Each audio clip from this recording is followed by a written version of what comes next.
جاوید چودھری نے نا مجھے فون کیا، وہ جو کالم والا ہے، کہ مولانا صاحب آپ لوگوں کو گناہوں پہ اٹھار رہے ہیں۔ میں نے کہا خیر ہو انشاءاللہ۔ وہ کی میں بڑا بے وقوف ہے تو جاوید چودھری، تو تارنگ زمین سے اللہ نے حکمڑا چھڑا ہے، تو میں تو اپنے بیٹے کو معاف نہیں کروں گا۔ اللہ کی قسم کروڑ دفعہ کہوں، دنیا میں سب سے آسان ہے اللہ کو راضی کر۔ اس سے مانگو تو دوستی لگا لیتا ہے، نہ مانگو تو ناراض ہو جاتا ہے۔ کیا شہنشاہ ہے! اس سے مانگو، نمک بھی مانگو۔ میرے نبی نے کہا جوتی کا تسمہ ٹوٹ جائے تو وہ بھی مانگو، اور کسی بندے سے جان چھڑانی ہو باعزت طریقے سے تو اس سے قرضہ مانگنا شروع کرو۔ ہم مانگتے نہیں ہیں، ہمیں دعا کا طریقہ نہیں آتا۔ میں نے 100 روپے دے دو گے، دو گے اس کو؟ ہم اللہ سے ایسے دعا مانگتے، یہ طریقہ ہے اللہ سے مانگنے۔ یہ تو ہماری نماز کے بعد اماموں نے دعا یاد کی ہوئی ہے، وہ دعا بھی گا گا کے پڑھتے ہیں۔ تو میں نے ان کی دبد بھری کہانیاں سنی، میری آنکھیں نہیں، میرے دل رو رہا تھا، میرا کلیجہ پھٹ رہا تھا۔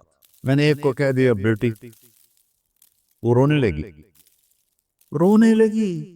مولانا صاحب سان تک کوئی بیٹی نہیں آتا، تو سیڈے وڈے عالم ہو، میں نے بیٹی آخر ہے۔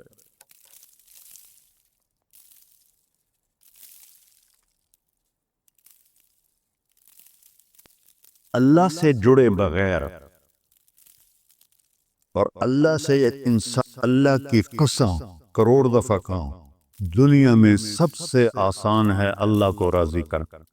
ایک ٹکا نہیں چاہیے، ایک ٹکا نہیں چاہیے۔ سب سے آسان ہے اللہ کو راضی کر، سب سے مشکل ہے بندوں کو راضی کر۔ تو اللہ کو اتنی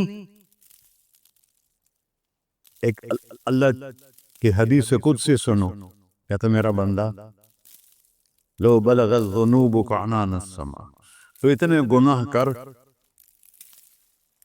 کہ زمین بھر دے، سمندر بھر دے، پہاڑ بھر دے، پہاڑ تیرے گناہوں میں دب جائیں، چاند تاروں سیاروں میں گناہ بھر دے، پھر اس کو اٹھا کے آسمان کی چھت کو لگا دے۔ آسمان ناقابل دید ہے، آج تک کوئی نہیں دیکھ سکا، نیلا رنگ تو روشنی ہے سورج کی، اور تو آسمان کی چھت کو ایک عورت، ایک مرد، میں کہتا ہوں سارے فرشتے، سارے انسان، سارے جنات اور جانور بھی انسان بن کے گناہ کریں قیامت تک نہیں اوپر جا سکتے، اور میرا اللہ کہتا ہے تو ایک مرد عورت اتنے کر کہ آسمان کی چھت کو لگا ہے، اور ساری دنیا کے مفتی کہیں گے بدبخت ہے، برباد ہے، کافر ہے، مرتد ہے، کہا نہ سنی نہ دیگر میرے کو آ جائیں، اور میں نے صرف ایک باری آکھی اللہم اغفر، اے اللہ مجھے معاف کر دے، تو اللہ کہتا ہے غفرت لک ولا ابالی، تیرے سارے معاف کر دوں گا اور مجھے کوئی پوچھنے والا نہیں، اور مجھے کوئی پرواہ نہیں۔ ایسا رب کئی اور ہے جو ہم اس کا در چھوڑ کے پھکے کھا رہے ہیں؟ ہمارے لیے تو نمونہ ہمارے نبی کی ذات، نہ کہ مغربی اقوام۔ مغرب میں تو جا کے سورج بھی ڈوب جاتا ہے، تم کہاں سے طلوع ہو؟ میرا نبی کو اللہ نے مشرق میں پیدا کی، مغرب ڈوبنے کی جگہ ہے، مشرق ابھرنے کی جگہ ہے۔ تو اب جو کام بھی کرے اس کا ایک معیار ہے، اللہ ناراض نہ ہو اور اللہ کے نبی کا طریقہ کے خلاف نہ ہو، تو پھر دنیا بھی آپ کی ہے، آخرت بھی آپ کی ہے۔ تو اللہ ثانہ، اچھا اب معافی مانگ لی، توبہ کر لے، ٹھیک ہے، پھر گناہ ہو گیا، اب کیا کریں؟ اللہ تعالیٰ کہتے آ جا، پھر معاف کر دوں گا۔ پھر گناہ ہو گیا، پھر کیا کریں؟ تو اللہ کہتا آ جا، پھر معاف کر لوں گا۔ اغفر لہم مستغفرونی، جب تک توبہ کرتے رہو گے میں معاف کرتا رہوں۔ جاوید چودھری نے نا مجھے فون کیا، وہ جو کالم والا ہے، کہ مولانا صاحب آپ لوگوں کو گناہوں پہ اٹھار رہے ہیں۔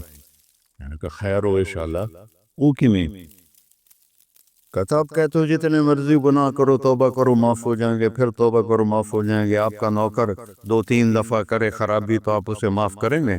میں کہا بڑا بے وقوف ہے تو جاوید چودھری، تو تارے زمین سے اللہ نے حکمراں چھڑا ہے، تو میں تو اپنے بیٹے کو معاف نہیں کروں گا۔ نوکر تو بات کی بات ہے، وہ اللہ ہے، وہ اللہ ہے۔ لن تبلغوا ضری فتضرونی ولن تبلغوا نفعی فتنفعونی، تمہاری عبادتیں مجھے نفع نہیں پہنچاتی اور تمہارے گناہ مجھے نقصان نہیں پہنچاتے، تمہارے نافرمانیوں سے میں چھوٹا نہیں ہوتا، تمہاری فرمان برداری سے میں بڑا نہیں ہوتا، میں اللہ اکبر۔ ہم کہتے ہیں اللہ ہر شے سے بڑا ہے، یہ بھی ٹھیک ہے، لیکن اصل معنی یہ نہیں ہے۔ شے تو شے ہی کوئی نہیں، شے تو مخلوق ہے، کہ تو مخلوق ہے، خالق اور مخلوق میں کیسے جوڑ بٹھائیں؟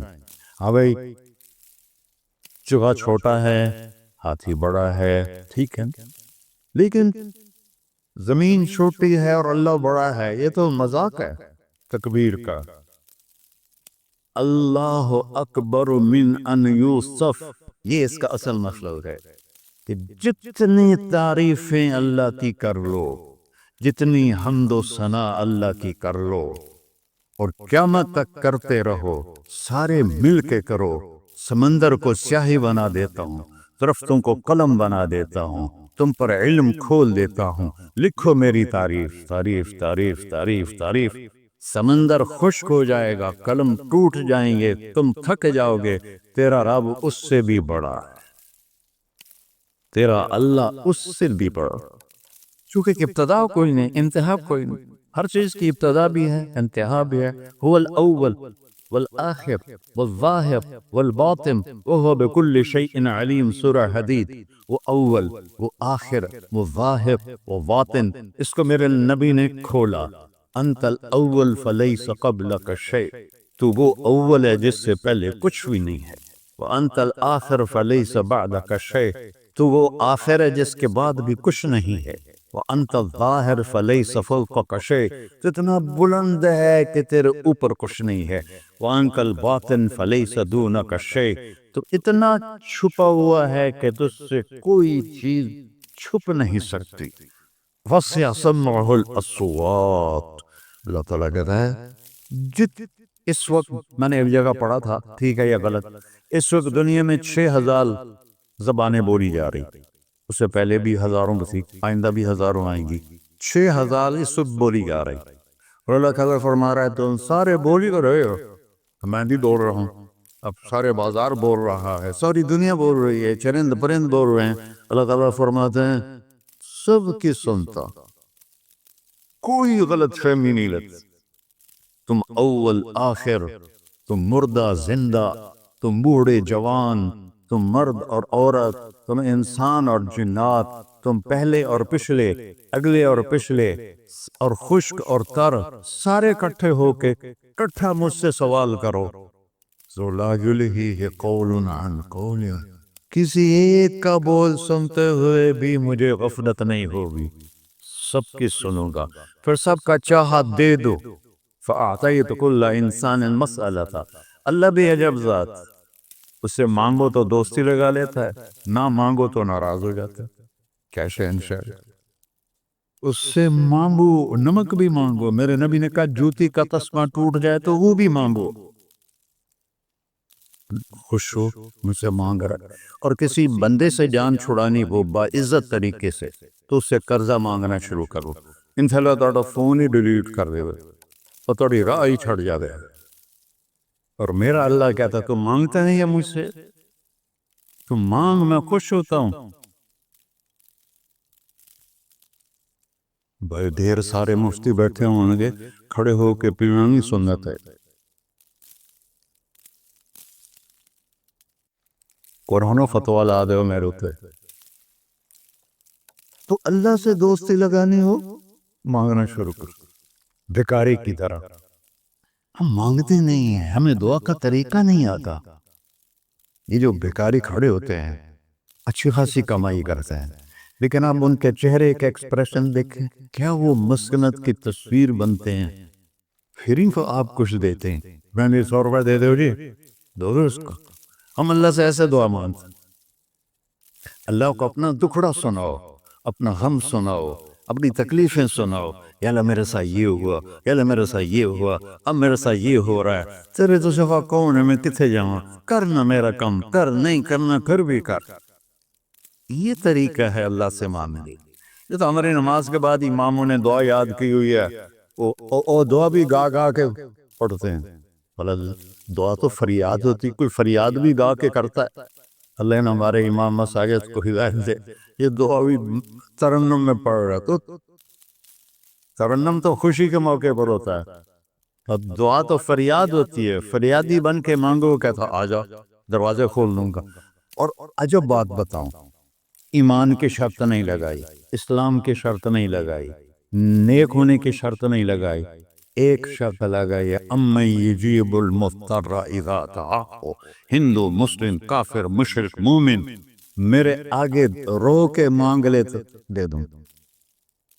انہوں پتہ نہیں کہ سارے مسلمان نہیں ہیں، مسلمان تو تھوڑے سے ہیں، سوا رب، باقی تو سب غیر مسلم ہیں۔ وہ رب العالمین اس نے اپنا انٹروڈکشن کرایا ہے، الحمدللہ رب المسلمین تو نہیں کہا، رب العالمین کہا۔ ابراہیم علیہ السلام پہلے نبی ہیں جنہوں نے مہمان نوازی کی سنت جاری کی کہ مہمان کے بغیر کھانا نہیں کھاتے، مہمان ہوتا تھا تو کھانا کھاتا۔ ایک مہمان آ گیا، انہوں نے کھانا رکھا، انہیں لقمہ توڑ کے منہ میں ڈال لیا، تو ابراہیم علیہ السلام نے فرمایا بسم اللہ تھا پڑھ۔ وہ کہنے لگا میں تو اللہ کو جانتا ہی نہیں ہوں، تو پڑھا کی؟ تو انہوں نے کھانا اٹھا لی، پڑھیا، میں کافر نو نہیں روٹی کو واسطہ۔ وہ دروازے تک گیا تھا کہ جبریل آ گیا، اللہ کے خلیل، اللہ فرما رہے ہیں 70 سال سے میرا منکر تھا، میں نے تو اس کی روٹی کبھی بند نہیں کی، تو ایک وقت کی نہیں کھلا سکا، واپس بلاؤ اسے کھانا کھلا، میرا بندہ ہے، کھانا کھلا۔ تو ابراہیم علیہ السلام دوڑے، آ جا بھائی، آ جا بھائی، کھانا کھا۔ اسے کہ کیوں؟ کہ میرا رب نے تیری سفارش کی۔ کہنے کا تیرا رب اتنا اچھا ہے، میں اس کو مانتا بھی نہیں، پھر بھی میری سفارش کی ہے، مجھے کلمہ پڑھا دے۔ اللہ نے ایمان نہیں دے کر۔ ایک اللہ ہے جس سے سارے مسائل آپ کے حل ہوں۔ ہر انسان کے پاس ایک حد ہے، تو میں بتا رہا تھا کہ میرا اللہ سنتا کیسے ہے، دیکھتا کیسے ہے، اس کی مثال دی، یرا دبیب النملۃ السوداء علی الصخرۃ الصماء فی اللیلۃ الظلماء، کہ تیرے رب کی نظر ایسی طاقتور ہے، کالی رات گھنگور گھٹا ہو، کالے بادل، کالی رات، کالا پہاڑ، کالا پتھر، اس پر ایک کالی چونٹی جا رہی ہے، اس کے اوپر بھی گھاس دھوس اگا ہوا ہے۔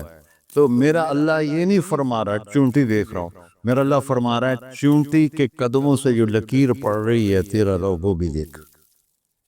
کیا دیکھنے والا، ورہ اسے ہینکی پھینکی ہو سکتی، اسے دو نمبری ہو سکتی؟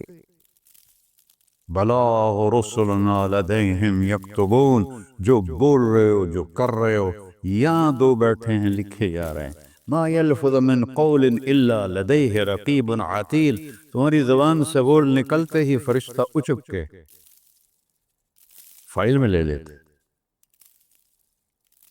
اور قیامت دن کہے گا اقرأ کتاب وَكُلَّ إِنسَانٍ أَلْزَمْنَاهُ طَائِرَهُ فِي عُنُقِهِ وَنُخْرِجُ لَهُ يَوْمَ الْقِيَامَةِ كِتَابًا مَنْشُورًا اقرأ كِتَابَكَ كَفَىٰ بِنَفْسِكَ الْيَوْمَ عَلَيْكَ حَسِيبًا۔ میرے بندے یہ تیری فائل ہے، یہ کھول کے تمہیں دکھا رہا ہوں، کوئی ایک غلط لکھا ہو زیادہ کم مجھے بتا۔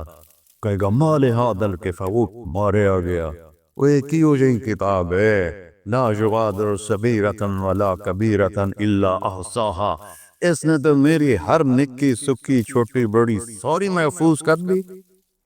اللہ سے معاملہ ہے، اللہ سے معاملہ ہے، اور اللہ سے معاملہ اللہ کو راضی کرنا کتنا آسان۔ آپ لوگ آپس میں بھی کبھی کھڑ کھبڑ جاتے ہو، بابا من اس سے معاملہ نہیں کرنا، ایسے یہ نہیں کرنا، ایسے وہ نہیں کرنا، اور پھر موت تک بھی ان سے سلام نہیں کرتے ہو۔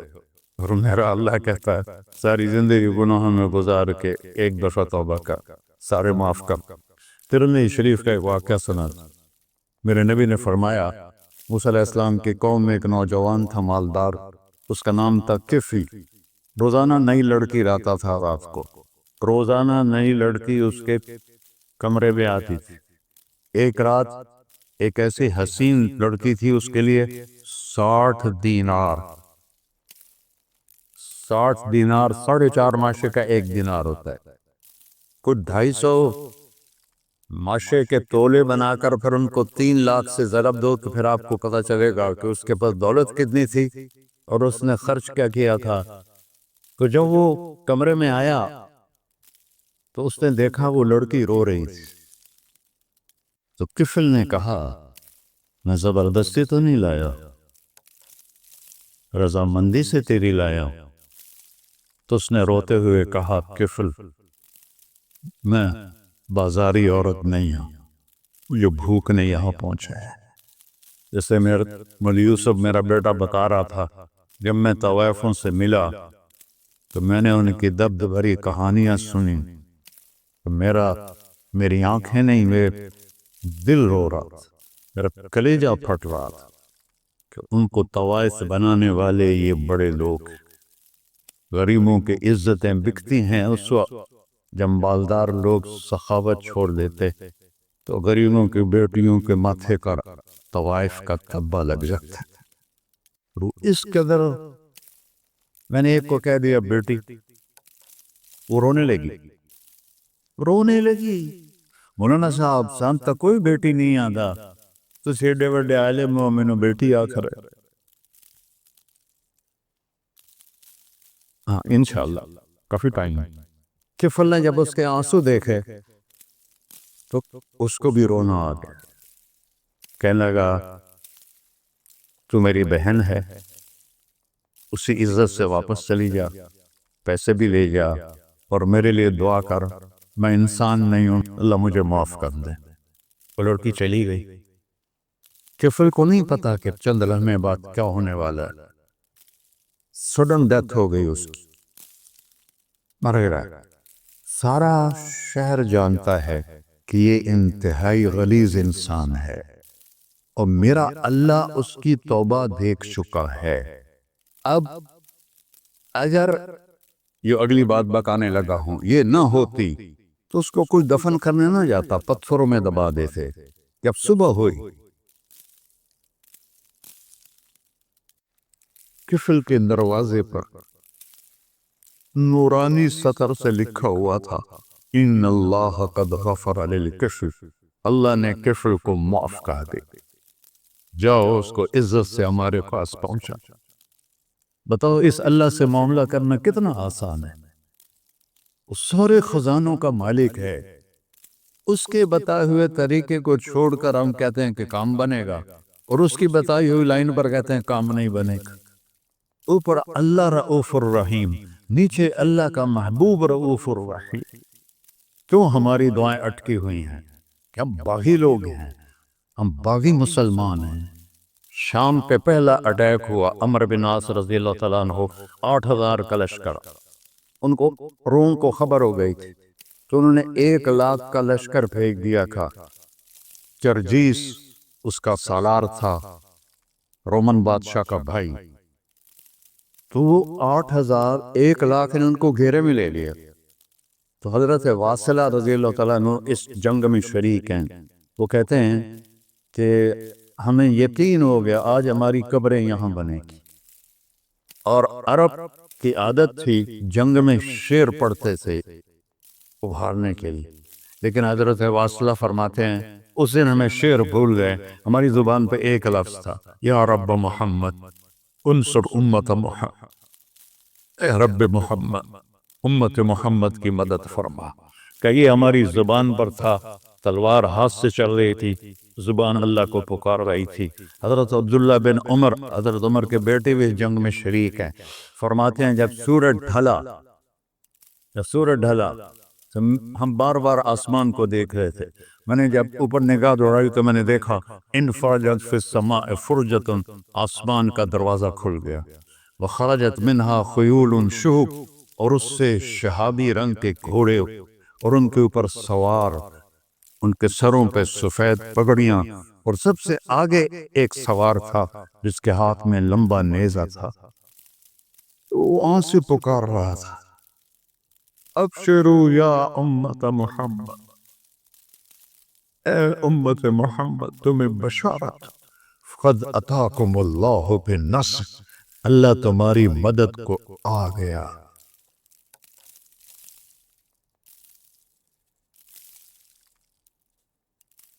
یا ابا سفیان جئتکم بکرامت الدنیا والآخرہ، ابو سفیان دنیا اور آخرت کی عزت چاہیے تو میرے پیچھے چلنا پڑے گا، اس کے علاوہ کوئی راستہ نہیں ہے، کوئی راستہ نہیں ہے، کوئی راستہ نہیں۔ ایک ہی طریقہ باقی ہے، ایک ہی راستہ باقی ہے، وہ ہے محمد الرسول اللہ۔ لا یؤمنون حتی یحکموک فیما شجر بینہم، اپنے ہر معاملے میں جب میرے نبی آپ کو فالو کریں گے تو میں ان کا بن جاؤں گا، یہ میرے بن جائیں گے۔ جب مانگیں گے میں دوں گا، یہ سوال کریں گے میں پورا کروں گا، یہ مدد مانگیں گے میں مدد کروں گا۔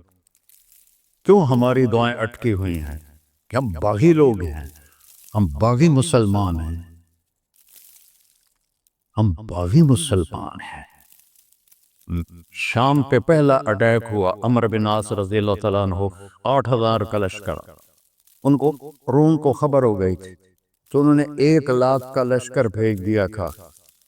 جرجیس اس کا سالار تھا، رومن بادشاہ کا بھائی، تو وہ 8,000 1,00,000 نے ان کو گھیرے میں لے لیا۔ تو حضرت واصلہ رضی اللہ تعالیٰ عنہ اس جنگ میں شریک ہیں، وہ کہتے ہیں کہ ہمیں یقین ہو گیا آج ہماری قبریں یہاں بنے گی، اور عرب کی عادت تھی جنگ میں شعر پڑھتے تھے ابھارنے کے لیے، لیکن حضرت واصلہ فرماتے ہیں اس دن ہمیں شعر بھول گئے، ہماری زبان پہ ایک لفظ تھا، یا رب محمد انصر امت محمد، اے رب محمد امت محمد کی مدد فرما، کہ یہ ہماری زبان پر تھا، تلوار ہاتھ سے چل رہی تھی، زبان اللہ کو پکار رہی تھی۔ حضرت عبداللہ بن عمر، حضرت عمر کے بیٹے بھی جنگ میں شریک ہیں، فرماتے ہیں جب سورج ڈھلا تو ہم بار بار آسمان کو دیکھ رہے تھے، میں نے جب اوپر نگاہ دوڑائی تو میں نے دیکھا انفرجت فی السماء فرجۃ، آسمان کا دروازہ کھل گیا، وخرجت منہا خیول شہب، اور اس سے شہابی رنگ کے گھوڑے اور ان کے اوپر سوار، ان کے سروں پہ سفید پگڑیاں، اور سب سے آگے ایک سوار تھا جس کے ہاتھ میں لمبا نیزہ تھا۔ وہ آنکھ سے پکار رہا تھا، ابشرو یا امت محمد، اے امت محمد تمہیں بشارت، قد اتاکم اللہ بالنصر، اللہ تمہاری مدد کو آ گیا۔ فرماتے ہیں وہ ایسے آئے اور ہمارے اندر غائب ہو گئے، اور آدھے گھنٹے بعد 1,00,000 کا لشکر دوڑ رہا تھا 8,000 کے سامنے۔ کبھی ہم بھی تم میں بھی چاہت تھی، کبھی ہم بھی تم میں بھی راحت تھی، کبھی ہم بھی تم بھی تھے آشنا، تمہیں یاد ہو کہ نہ یاد ہو۔ میرے نبی کی زندگی مکمل نمونہ ہے، مکمل، اس کو فالو کرنا ہے، پھر بلڈر بنو، ذمہ دار بنو، پھر ڈاکٹر بنو، پھر تاجر بنو، سائنسدان بنو، عورت ہے مرد ہے جو بھی ہے، کامیابی اس کے ماتھے کا جھومر بن جائے گا کہ وہاں ایک ہی سکہ چلتا ہے، وہ محمد رسول اللہ۔ تو بھائیو مجھے یہی مختصر بات کرنی تھی، کس دنیا کے پیچھے ان دو ہستیوں کو پیچھے نہ کرو، ان کو ناراض نہ کرو۔ یزید نے اہل بیت کا خون کیا، اور اتنا بڑا واقعہ ہے کربلا کہ دنیا کی تاریخ میں نہ پہلے کبھی ہوا نہ بعد میں کہ رسول کی نسل کے 18 نوجوان ذبح کر دیے جائیں۔ یزید 90 لاکھ مربع میل پہ حکومت، 90 لاکھ مربع میل، ٹھیک، 42 سال کی عمر میں مر گیا۔ اس کا بیٹا معاویہ بن یزید رحمت اللہ علیہ 22 سال کی عمر میں تخت پر بیٹھا۔ باپ نے 3 بر اعظم میں حکومت پھیلائی ہوئی ہے، دادا نے پھیلائی تھی، باپ نے اس کو بڑھایا۔ یزید کے زمانے میں بھی فتوحات ہوئی، اب یہ 3 بر اعظم پر اس نوجوان کی حکومت ہے، یہ بلڈر نہیں ہے، یہ بادشاہ آج کل کے صدر وزیر نہیں ہیں، 2 ٹکے کی ان کی قیمت کوئی نہیں ہے، مطلق بادشاہ ہے۔ 40 دن حکومت کی اور سارے خاندان کو بلایا اور کہنے لگا، اب تصور کرو 22 سال کا ایک شہزادہ ہو، وہ 3 بر اعظم اس کے سامنے ایسے جھکا ہوا ہو، تو اس کو کیسے آپ میئر کر سکتے ہیں؟ جبکہ کاغذ کے نوٹ نہیں تھے، سونا تھا، چاندی تھی، ہیرے تھے، اصل دولت تھی۔ یہ کاغذ کوئی دولت ہے؟ یہ تو یہودیوں نے آپ کو بیوقوف بنایا ہوا ہے۔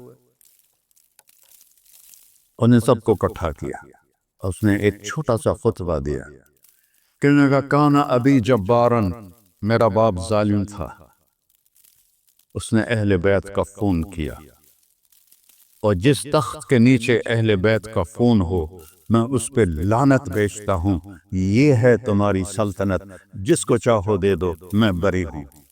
3 بر اعظم کی حکومت اللہ رسول پہ قربان کر کے گھر بیٹھ گیا، اور آج اس کو کس عزت کے ساتھ میں سنا رہا ہوں۔ اس کے باپ کو بولتے ہوئے میرا لہجہ کیسا تھا، اور اس کے بیٹے کو بولتے ہوئے میرا لہجہ کیسا ہے۔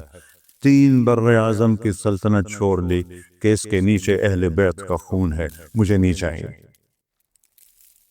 تو اللہ اور اس کے رسول کو راضی کرنے کے لیے بڑے سے بڑا سودا بھی سستا ہے، بڑے سے بڑا سودا بھی سستا ہے۔ ایک صحابی آئے، یا رسول اللہ، میرا پڑوسی ہے، اس کی کھجور ایسے میرے گھر میں آتی ہے، اس پر جب پھل پکتا ہے تو وہ گرتا ہے، میرے چھوٹے چھوٹے بچے اٹھا کے کھانے لگتے ہیں، ادھر سے بھاگ کے آتا ہے، ان کے منہ سے نکال لیتا ہے۔ اس کی تو محنت کریں کہ اتنی سخت، وہ منافق تھا، اس کی اتنی سختی نہ کرے۔ تو آپ نے اسے بلایا، کہا بھائی ایک سودا کرتے ہو؟ کہا جی، یہ کھجور مجھے دے دو اور میں جنت میں کھجور لے کے دیتا ہوں۔ کہنے لگا، یا رسول اللہ، کوئی اور آپ فرماتے تو میں ضرور حاضر کر دیتا، یہ کھجور تو مجھے میرے بچوں کو بہت پسند ہے، میں تو معافی چاہتا ہوں۔ اٹھائی منافق، تو اس نے معافی مانگنی تھی۔ وہاں ایک صحابی بیٹھا تھا، ابو الدحداح، جب وہ چلا گیا تو کہنے لگا، یا رسول اللہ، اگر میں آپ کو یہ کھجور لے کے دے دوں تو مجھے جنت میں کھجور لے کر دیں گے؟ کہنے لگا، ہاں، سودا پکا ہے۔ تو وہ گیا اس کے پیچھے، کہنے لگا، بھائی کھجور بیچو گے؟ کہا نہیں۔ کہا بھائی بیچ دو۔ ارے جا، میں نے رسول اللہ کو نہیں بیچی، تجھے کیسے بیچوں گا؟ انہوں نے کہا، منہ مانگی قیمت لے لے، منہ سے بول کیا لینا چاہتا۔ ابو الدحداح کا باغ تھا تیار، 600 کھجوریں، میں ذمہ دار ہوں، مجھے پتا ہے کہ 600 کھجوروں کی کتنی قیمت ہوتی ہے۔ جیسے آپ بلڈنگ کو جانتے ہیں، میں نہیں جانتا، آپ ذمہ داروں کو نہیں جانتے، میں جانتا ہوں۔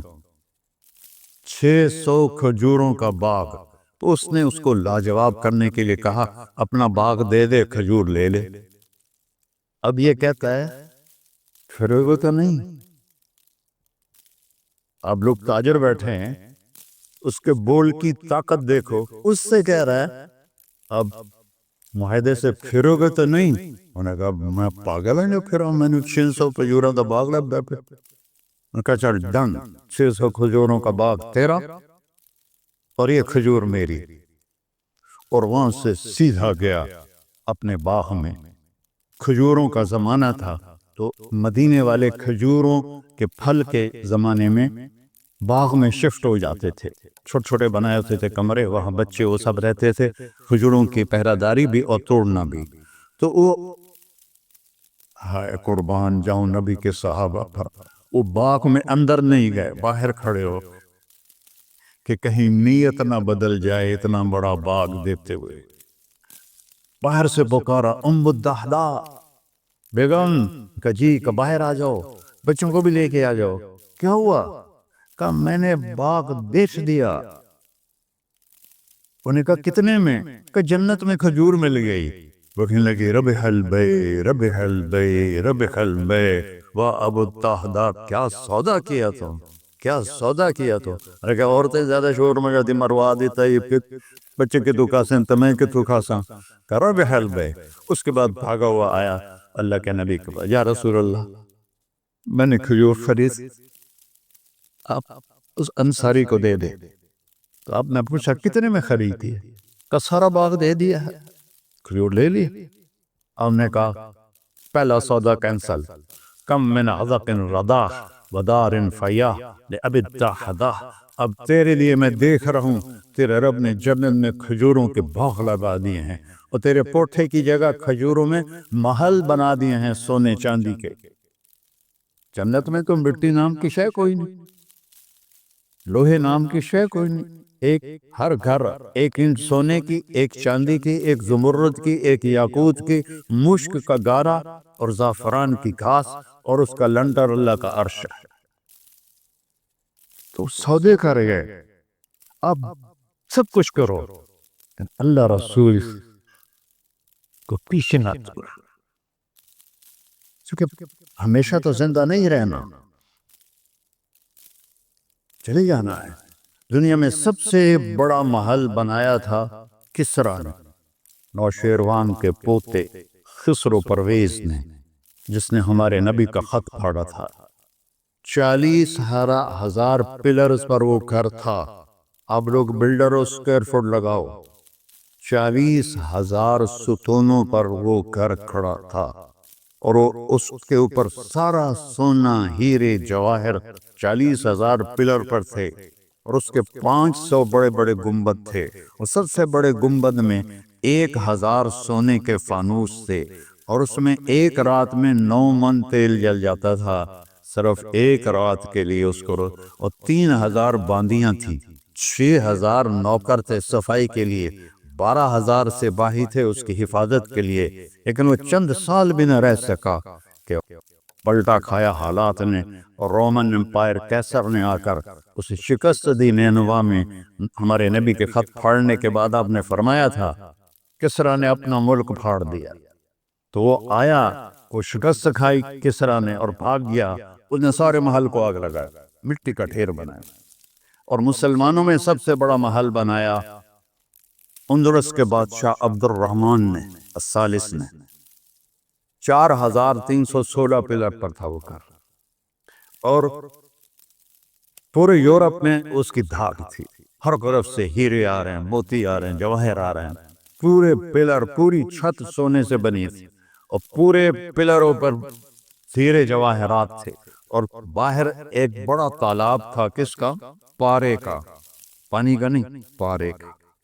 اس میں کیا کرشمہ تھا؟ اس کو اس اینگل سے انجینئرز نے بنایا تھا کہ سورج کی شعائیں جب پارے پر پڑتی تھیں تو پارا تو ہلتا ہے، کھڑا نہیں رہتا، تو شعائیں ایسے ایسے ڈانس کرتے کرتے کرتے محل پہ پڑتی تھیں تو لگتا تھا پورا محل رقص کر رہا ہے. اب میں وہاں گیا تو ایک کوٹھے کے سوا وہاں کچھ بھی نہیں تھا، وہ بھی کوٹھے کی چھت نیچے گری ہوئی تھی. تو آپ لوگوں کو دیکھو، ہمارے نبی پہ قربان جائے، انہوں نے ہمیں کیسی پیاری زندگی دی. وضو سے پہلے ایک دعا سکھائی ہمارے نبی نے، ہم 5 دفعہ تو کم از کم کرتے ہیں وضو کہ اللہم اغفر لی ذنبی ووسع لی فی داری وبارک لی فی رزقی. دنیا بھی جوڑ دی، آخرت بھی. یار میرے کو معاف فرما، مجھے بڑا گھر دے، مجھے کھلا گھر دے، مجھے کھلا گھر دے، اور میرے رزق میں برکت دے. کھلا گھر اللہ کی نعمت ہے، آپ لوگوں کو میسر کر رہے ہیں سہولتیں، آپ کو اجر ملے گا اگر اس میں جھوٹ نہ ہو، سود نہ ہو، کھوٹ نہ ہو، ہیرا پھیری نہ ہو، وعدہ خلافی نہ ہو. تو یہی آپ کی جنت کا راستہ ہے. تو اللہ رسول سے صلح کر لو بھائیو، بس میری اتنی گزارش.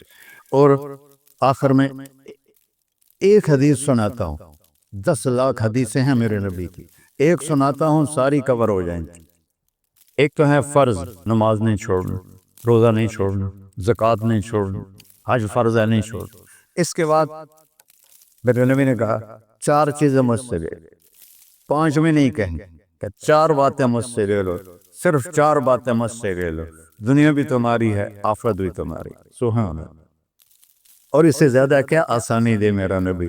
اتنے 100 نفل پڑھو ہوتے، اتنے عمر کرو ہوتے، اتنے حج کرو ہوتے، اتنی تہجد پڑھو ہوتے، تو سارے مر گئے اس سے۔ کہ 4 باتیں لے لو، دنیا میں بھی مزہ رہے گا، آخرت میں۔ پہلی بات کیا ہے؟ صدق و حدیث، ہر معاملے میں سچ بولنا، جھوٹ نہ بول۔ ایک صحابی نے پوچھا یا رسول اللہ مسلمان بزدل ہو سکتا ہے؟ آپ نے کہا کنجوس ہو سکتا ہے؟ آپ نے کہا جھوٹ بول سکتا ہے؟ کہ نہیں، جھوٹ نہیں بول سکتا، سچ بول، سچ کی قیمت ادا کرو۔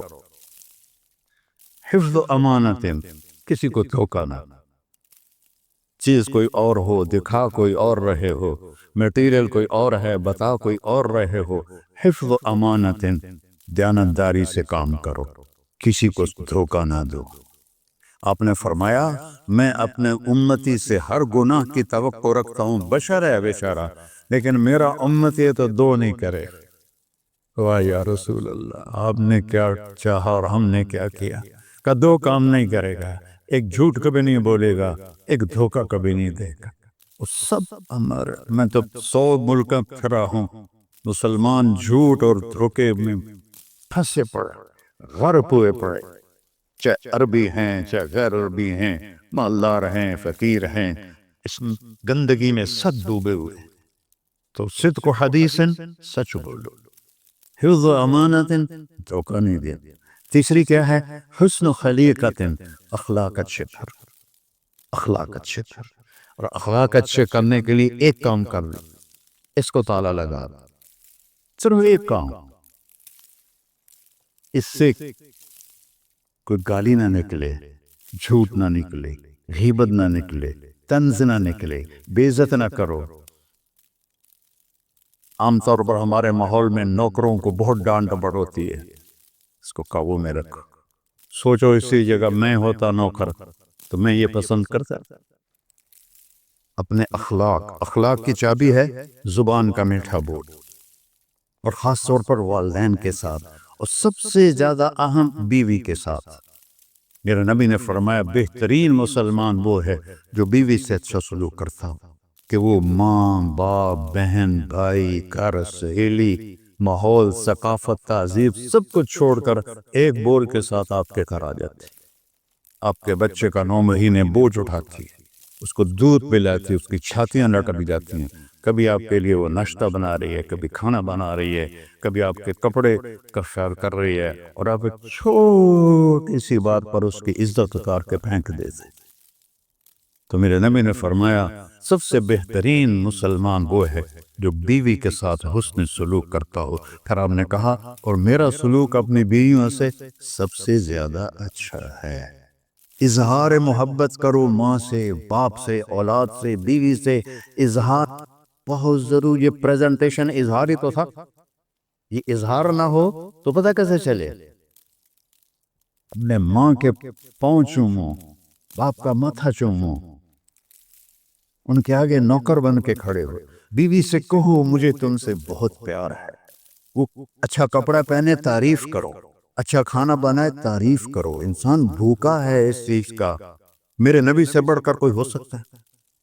آپ حضرت عائشہ سے فرما رہے ہیں، چونکہ حضرت عائشہ کماری بھی تھی، چھوٹی بھی تھی۔ حضرت عائشہ جس نے اللہ کو دیکھا ہو اس کے لیے عورت کوئی چیز نہیں ہے۔ ایک حدیث سناتا ہوں، مالی فی النساء من رغبہ، مجھے عورتوں کی کوئی رغبت نہیں۔ اللہ کو دیکھنے کے بعد کس چیز کی رغبت؟ ہم نے کہا عائشہ انہو لیہون علی الموت ان اریتک زوجتی فی الجنہ۔ عائشہ جب سے مجھے پتا چلا ہے نا تو جنت میں میری بیوی ہے تو مجھے تو موت ہی اچھی لگنے لگ گئی۔ یہ اظہار محبت ہمیں سکھایا اپنے بچوں کے ساتھ بھی۔ میرے بچے بڑے ہو گئے لیکن میں نے ایسے گلے لگاتا ہوں جیسے یہ چھوٹے بچے، کہ یہ محبت ٹرانسفر ہوتی ہے، ہم اظہار نہیں کر سکتے۔ وہ بچوں پر اپنی رائے مسلط نہ کرو، کہ وہ بڑے ہو جائیں تو شریعت نے ان کو حق دیا ہے، اس سے آپ کا گھر خوبصورت بن جائے گا۔ یہ میرے نبی کی پیاری زندگی کے چند صفحات میں نے آپ کے سامنے پیش کیے ہیں، تو طویل داستان ہے، سناتے سناتے عمر بھی بیت جائے تو ایک ذرہ بھی ادا نہ ہوگا، لیکن خلاصتاً میں نے آپ سے عرض کر دیا صدق حدیث، حفظ امانت، حسن خلیقت، سچائی، دیانتداری، اخلاق، اور چوتھا اور آخری عفت فی طعمت، رزق حلال کما، رزق حلال کما۔ من امسا قالم بعمل یدہ امسا مغفور لہ، مسلم شریف کی حدیث ہے، جو صبح سے شام تک اپنے دنیا کے کاموں میں حلال اور رزق کی تلاش میں تھک کے گھر جاتا ہے، اس کے اس دن کے سارے گناہ معاف ہو جاتے ہیں۔ کتنا بڑا عمل ہے رزق حلال، بندگی بن جاتا ہے۔ آپ نے ایک صحابی کو دیکھا، ان کے ہاتھوں پہ چھالے نہیں، وہ جو مزدوروں کے نشان ہوتے ہیں کئی چلا چلا کے، وہ تھے۔ تو آپ نے اس سے پوچھا سعد یہ کیا ہے؟ کہ یا رسول اللہ، بچوں کے لیے روزی کماتا ہوں، اپنے ہاتھ سے کام کرتا ہوں، تو میرے ہاتھوں پہ یہ نشان پڑ گئے۔ تو آپ نے ان کا ہاتھ ایسے پکڑ، سب کو دکھا کر ایسے اس کا بوسہ لیا، پھر فرمایا جو ہاتھ بچوں کو حلال کھلاتے ہوئے ایسا ہو جاتا ہے، اس پہ جہنم کی آگ حرام ہو جاتی۔ صرف نماز سے نہیں گناہ معاف ہوتے، حج سے نہیں معاف ہوتے، جس کے حلال کے کمانے سے بھی روزانہ کی صفائی ہو جاتی ہے۔ ابھی سودا ہے، اللہ رسول سے کر لو تو موج ہی موج ہے، اور اگر انہیں بکھیڑوں میں پڑے رہے تو مر کے زیرو ہی ہونا ہوتا ہے، کچھ بھی ساتھ نہیں جاتا۔ تو اللہ مجھے بھی توفیق دے، اللہ آپ کو بھی توفیق دے کہ ہم اپنے نبی کی زندگی کو اور اپنے رب کو سامنے رکھ کر زندگی گزاریں، اور آپس میں اگر لڑے ہوئے ہو صلح کر لو، آپس میں کوئی لڑو، دیکھو جھگڑا ہو جاتا ہے، بول چال بند نہ کرو، جھگڑا ماں سے بھی ہو جاتا ہے، باپ سے بھی، بیوی سے بھی، بول چال بند نہ کرو، نہیں بس ساڑا بائی کاٹ۔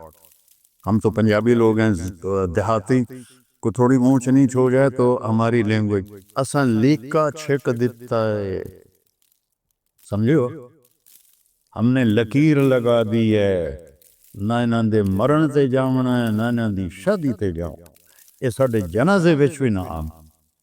اللہ میرے گاؤں میں جنازہ تھا، میرا اپنا عزیز، اس کی والدہ فوت ہو، تو رشتہ داروں میں قریبی رشتہ دار جنازے میں پہلی صف میں کھڑا تھا۔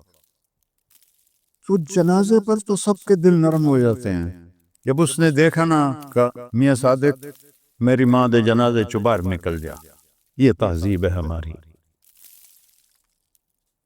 تو جھگڑا ایک فطری چیز ہے، لیکن بول چال بند نہیں کرنی ہے، دل میں نفرت نہیں پالنی ہے، اس کو صاف کر کے معاف کرنا ہے۔ اللہ بہت خوش ہوتا ہے، اور میاں بیوی میں جھگڑا ہو جائے اور وہ صلح کر لیں، اللہ ان کے پچھلے سارے گناہ معاف کر دیتا ہے۔ کیا مزے کی بات۔ السلام علیکم۔ دعا فرما، دعا فرما ہے۔ اچھا بھائی بیٹھ جائیں، دعا کر لیں۔ انت اہلہ وصلی علی محمد کما انت اہلہ وفعل بنا ما انت اہلہ انک اہل التقوی و اہل المغفرہ۔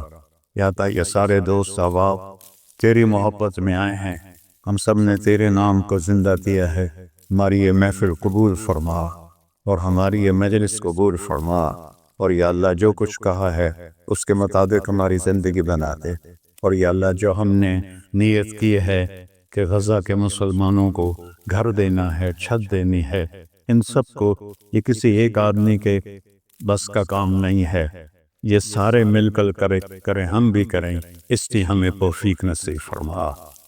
تیری نبی کا فرمان ہے جو میری امت کی دنیا کا خیال نہیں کرتا وہ مجھ سے نہیں ہے، اور اس وقت سب سے محتاج امت غزہ کے اہل ایمان ہے۔